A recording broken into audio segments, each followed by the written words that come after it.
Bonjour tout le monde, il est l'heure de retourner à Raccoon City, le premier teaser trailer du nouveau Resident Evil est sorti.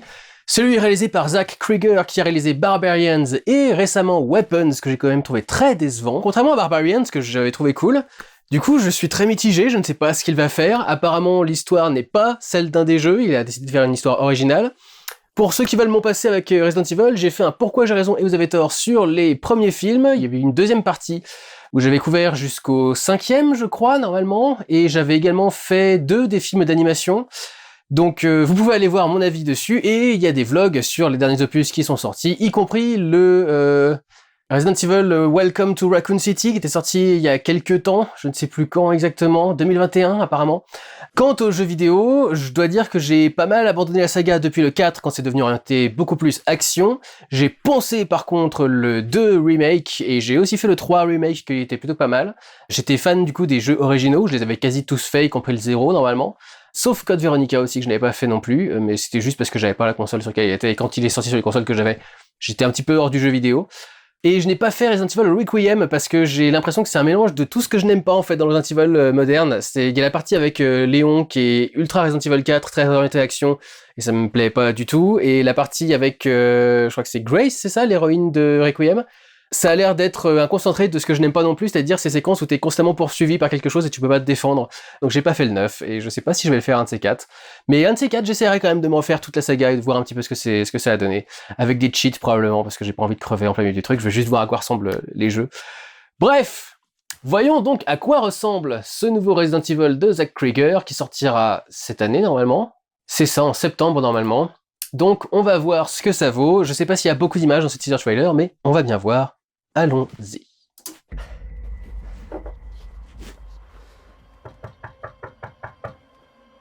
Hello? I had a little bit of a problem on the road. I was wondering if I could use your phone. Ah, on parle là-dedans, l'histoire basique du gars qui se perd à côté d'un truc d'horreur.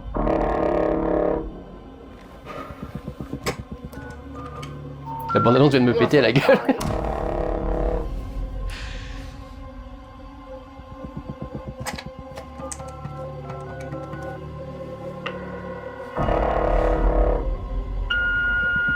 Hey babe, look, I'm really sorry that we got disconnected earlier, but some things have happened.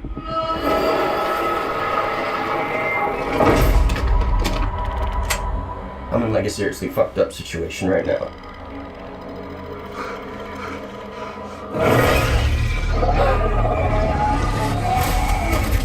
And it looks like there's a chance that we might not get to talk to each other again. Merde, un niveau des égouts, c'est toujours les pires niveaux.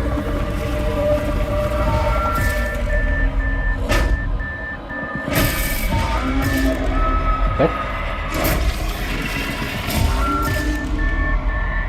I just wanted you to know.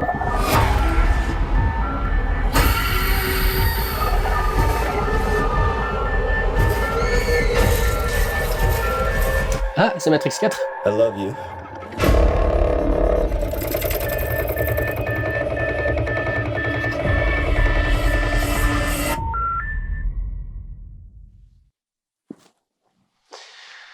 Ouais, pas beaucoup d'infos tout de même, hein. C'est très très superficiel. J'avais demandé aux gens qui m'ont demandé de réagir à la bande-annonce s'il y avait quand même pas mal d'images, ils sont restés un petit peu vagues.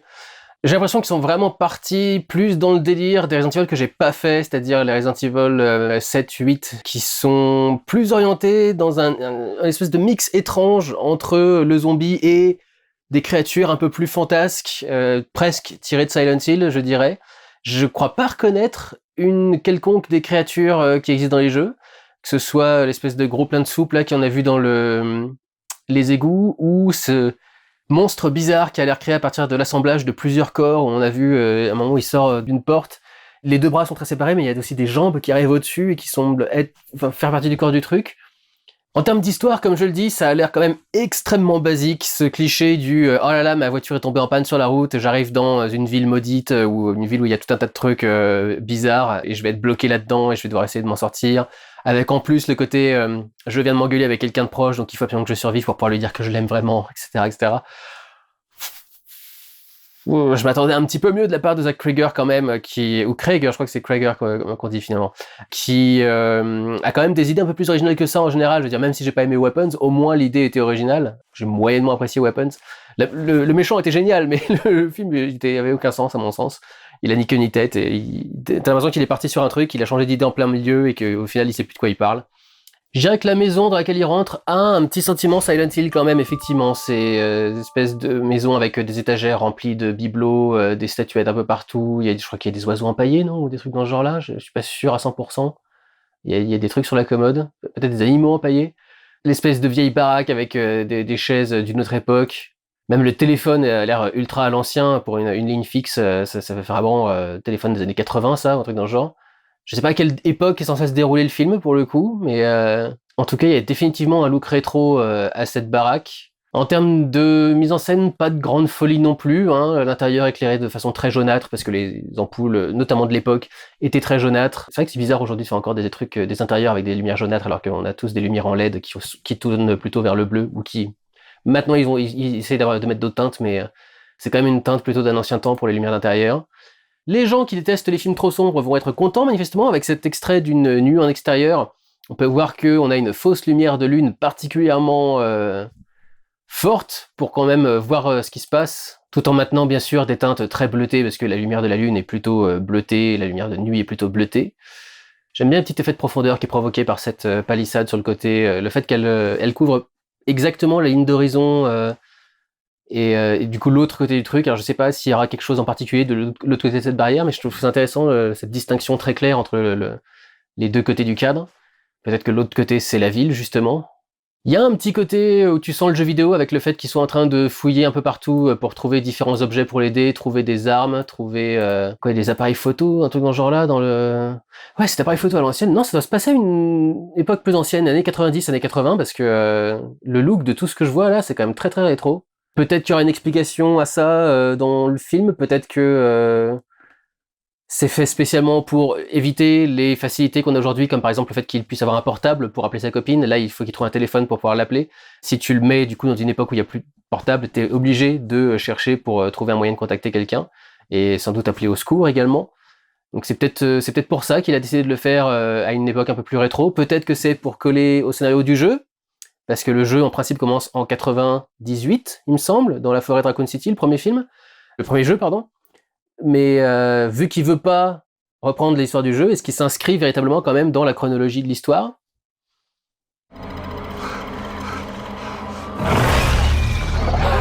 Ça c'est un bon jeu je trouve par rapport au truc d'horreur classique, le fait de t'approcher du corps et pour essayer de prendre la clé. Et le jumpscare de base voudrait que le corps se réveille et t'agrippe le bras et te fasse un truc, etc. Et le fait que finalement ce soit le corps qui soit tiré, que le cadavre soit tiré au lieu de se ranimer et que du coup il y a une autre créature en dehors de ça, un autre danger que t'as pas vu venir, je trouve que c'est un truc qui marche plutôt bien. Non, bah alors du coup il a un portable là, à la main, avec une lumière pour faire sa torche et tout le bordel, donc ça doit pas être dans les années 90. Qu'est-ce qui se passe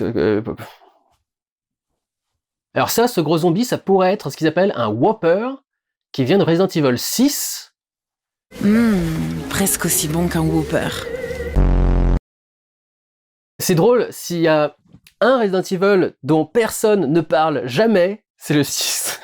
Et il a été chercher un monstre du 6, parce que j'ai cherché gros zombie Resident Evil, et c'est le seul truc que je vois qui ressemble à ça. C'est osé. Ça, par contre, je vois vraiment pas quel monstre ça pourrait être. Ça doit vraiment être une création originale, vu qu'il veut faire une histoire originale a priori. J'aime bien comment c'est travaillé, j'aime bien le fait de mettre un peu de mystère autour de l'apparence du monstre, le fait qu'il sorte pas clairement d'un coup en te sautant à la gueule, mais qu'il apparaisse morceau par morceau et qu'il se révèle de l'encadreur de la porte. J'espère qu'ils le montreront pas trop dans les prochaines bandes annonces, parce que il y a vraiment manifestement une tentative de garder le truc un peu secret et un peu caché. Et ça pourrait être intéressant du coup de voir vraiment la gueule qu'aura le truc quand il va enfin être révélé, quand on sera devant le film. On verra. Très intriguant en tout cas. Il y a quand même une image d'une horde de zombies quelque part, donc c'est bon, ils seront quand même encore là, a priori. C'est quoi ces trucs rouges qui sont au plafond? C'est des ballons ou c'est un truc organique un peu chelou? On verra. Ça, je trouve que c'est un peu étrange comme plan, ça fait un peu vide comme environnement, alors pourquoi pas, hein, mais cette espèce de grande plaine où tu vois absolument que dalle, à part la bagnole qui est au milieu, Je trouve qu'il y a un côté très vide dans ce truc-là. Faudrait au moins qu'il y ait un arbre quelque part derrière pour habiller un peu la scène, mais bon, ça peut être un choix aussi. Ça peut être pour sentir le personnage un peu isolé, perdu, ça peut pas comprendre dans quel environnement tu es. Ça peut fonctionner. Je suppose qu'il doit y avoir une voiture à lui derrière et il voit la voiture ça doit être une voiture de flic parce que je vois des lumières bleues et rouges là qui tournent. Donc il doit sortir de sa voiture pour aller voir s'il y a des gens. Apparemment il est médecin, enfin de profession médicale. Ils ont mis quoi? Medical courier. Donc oui, c'est les mecs qui transportent les organes d'un hôpital à l'autre pour les greffes et les trucs dans ce genre-là. Je crois que c'est ça. Donc peut-être qu'il a une petite formation médicale et qu'il va essayer de voir s'il peut aider les personnes, ou juste que c'est un citoyen attentionné qui veut aller voir si quelqu'un est blessé dans cet accident. Il y a un petit côté Silent Hill quand même. Alors je sais que les jeux Resident Evil sont un petit peu dirigés vers cette horreur un peu surnaturelle, plus que science-fiction avec virus et tout le bordel. Mais le plan où il est dans la forêt en train de se promener avec son téléphone qui sert de lumière et qui trouve juste des cadavres un peu jonchés au sol, et ce passage-là qui est là dans une espèce d'hôtel à moitié d'hôpital à moitié rouillé, avec une espèce de créature étrange qui sort de quelque part, lui qui est couvert de sang, etc. Je sens plus une vibe Silent Hill que Resident Evil presque quelque part. Je trouve que c'est un peu bizarre. Mais je vous dis, Resident Evil lui-même est allé lorgner du côté de Silent Hill avec plusieurs trucs. Et alors ça, oui, j'aime beaucoup l'hommage à Matrix 4. Merci, Zach Cregger. Parce que le côté les zombies sur le toit qui se jettent sur toi, qui s'écrasent sur les bagnoles et tout le bordel, c'est typiquement la scène de Matrix 4, le climax de fin, qui est une des meilleures scènes du film d'ailleurs, de Matrix 4. Mais ouais, non, c'est totalement du Matrix 4. Cela dit, j'ai du mal à voir le côté horrifique du truc parce que manifestement leurs corps ne sont pas très solides et du coup ils plongent à leur propre mort en fait en faisant ça, donc c'est leur problème quelque part. Ça m'angoisserait pas comme ça a l'air de l'angoisser, j'ai envie de dire. Donc faudra voir comment la scène est présentée. Peut-être qu'il y en a un ou deux qui survivent, peut-être qu'il y a quelque chose qui lui court derrière. Mais là comme ça, bon, je vois pas l'aspect horrifique de la scène. Oui, c'est ça, il a un petit truc médical donc c'est ça, c'est le mec qui transporte les organes d'hôpital en hôpital pour les greffes. Donc ça doit être... il y aura peut-être aussi du coup un impératif de temps à ce niveau-là, il faut absolument qu'il ramène l'organe en temps et en heure pour la greffe, mais ça me paraît très bizarre que le mec ait cette considération à fond en tête pendant qu'il est au milieu de Raccoon City, poursuivi par des tonnes de créatures, etc. Au bout d'un moment, je dirais, bon écoutez, je suis désolé pour le patient, mais j'essaie de sauver ma propre vie, là quand même c'est plus important que d'essayer d'amener l'organe à temps. Et je trouve particulier, alors je vous dis, il y a un côté Silent Hill. Pourquoi on est en plein milieu de l'hiver et il y a de la neige partout?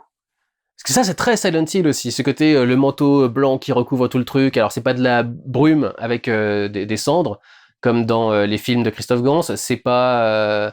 Cela dit, on n'a jamais su si c'était vraiment de la neige non plus dans les autres jeux, parce que il n'y a pas de couche de neige partout, donc ça doit pas être de la neige a priori. Mais du coup, là, quand je vois ce plan-là, le premier truc que j'ai en tête, c'est plutôt Silent Hill que Resident Evil, encore une fois. Donc c'est... bizarre. Bizarre. On verra bien ce qu'ils vont révéler dans les prochaines bandes annonces et ce que ça vaudra une fois que le film sera sorti, donc d'ici la fin de l'année, normalement en septembre. Dites-moi ce que vous en pensez vous, est-ce que ça vous hype, est-ce que ça vous donne envie, est-ce que vous préférez avoir une histoire de Resident Evil complètement originale, comme le disent beaucoup de réalisateurs, c'était aussi un peu le pari de Paul W.S. Anderson quand il a fait le premier Resident Evil, c'était est-ce qu'il y a besoin de refaire l'histoire du jeu, étant donné qu'on connaît parfaitement l'histoire du jeu et qu'on sait exactement comment ça se finir. Donc est-ce que vous préférez une histoire originale comme ça, ou est-ce que vous préférez les films qui ont refait l'histoire des jeux telle quelle, comme Welcome to Raccoon City, qui avait condensé le 2 et le 1 en un seul, comme le Resident Evil Apocalypse, donc le deuxième de Paul W.S. Anderson, qu'il n'a pas réalisé mais qu'il a écrit. Dites-moi ce que vous en pensez, est-ce que ça vous hype, est-ce que ça vous hype pas quelle est votre réaction à ce teaser trailer? C'est tout pour moi, prenez soin de vous, allez voir des films, ciao.